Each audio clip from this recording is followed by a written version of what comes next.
lėkė per mūsų žemę, kada baronkomis sniga, vaikai naktimis neužmigo, kilbasais tvoras tvėrė, katės lojo, šunys giedojo, strielčius Melagis melavo, per tiltą važiavo, tiltas trakšt, melagis keberakšt. Agota, bagota, turi bičių kaip telyčių, nepraleidžia pro ulyčių, turi pelį kaip kumelį, nepraleidžia pro upelį. Agota, bagota, turi bičių kaip telyčių, pikiniokų kaip išiokų. Buvo merga rošė, kepė ragus ošė, buvo merga lelyje, be keptama praryja. Baigtim erzintis, geriau ką nors papasakokime. Jonavos miestas.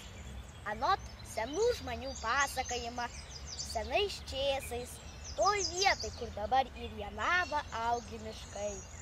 Ir tik dešiniam Neries kranti netoli Brasto stovėja smukla, kur gyvena Jonas ir Janienė. O kai tik važiuodavo arkliai pro tų vietų, persikeli per nerį, dažnai užsukdavo smuklą, pavalgyt ir pasilsėt. Tik gyvena daug lenkų.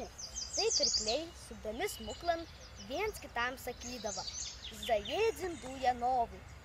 Kad ir smuklininkas buvo seniai pakavotas, bet pasakymas išliko.